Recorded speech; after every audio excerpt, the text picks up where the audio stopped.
boqolaal dhalinyaro ah ayaa ka soo qayb galay bandhigga afkeena hooyo waa hodan oo habeenkii xalay ahaa lagu qabtay magaalada Burco oo abaabulkiisa iyo fududeyntiisa ay lahaayeen naadiga akhriska ee Halkraan, shirkadda caanaha ee Holland Dairy Foods iyo shirkadda daabacaadda ee Asaljet. Buuggan iyo qalinkiisa iyo qoraalkiisaba uu lahaa qoraaga iyo suugaanyahanka Maxamed Baashe Xaaji Xasan ayaa wuxuu ka koobnaa israaca af Soomaaliga, heeso, gabayo, mahmahyo iyo sadarro badan oo saldhig u ah luqadda afka Soomaaliga. afku sida ilmaha yar loo koriyo, loo daryeelo, loo barbaariyo ayuu u baahan yahay. inta ilmo yar u baahan yahay afku u baahan yahay.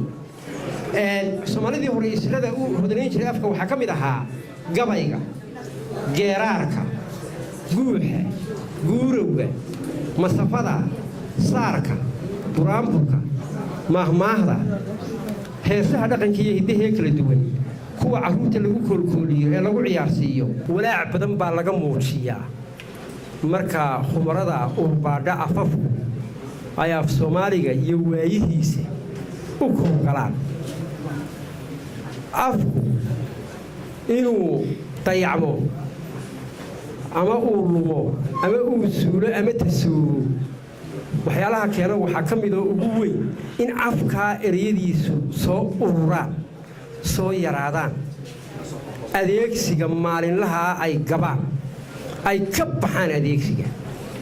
anigu waxaan dareensanahay maalin walba, sanad walba, 10 sano oo kasta kumaan kun erey oo af Soomaaliya ayaa baneeya kaalintii ay fadhiyeen. munaasabadani oo xiisaheeda gaarka wadatay waxaa ka dhex muuqday aqoon-yahano xeeldheerayaal luqadda afka Soomaaliga oo ka mid ahaa Cabdigood Abees, suugaanyahan tafaftira afka Soomaaliga.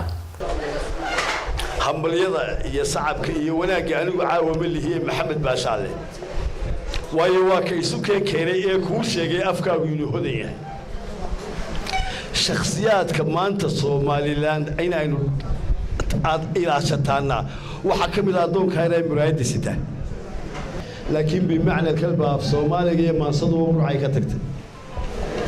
sida af Soomaaliga loogu hadlo iyo maansadaba reer Burco baa iska lahaa. af lagu xaragooda nin reer Burco baa lahaa, af la gudbiyo nin reer Burco baa lahaa, af la sarbeebo nin reer Burco baa lahaa. kamarad baan hor taaganahay nin alla ninkii challenge gareynaya halkan yimaado. Soomaalidu afkeedu uu dabar go'ay lahaa qarniganba ma soo gaadheen, laakiin waxa kaydiyay suugaanta kaydisay. lama arkeen afka gebigiisuba uu baabi'i lahaa meesha uu ka bixi lahaa. kaydka koobaad waxa uu noqotay suugaanta.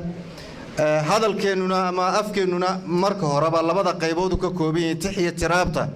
waxa hana qaaday oo ummadii hore ay lahayd ilaa waxba ma qori jirin tixdii baa hana qaaday.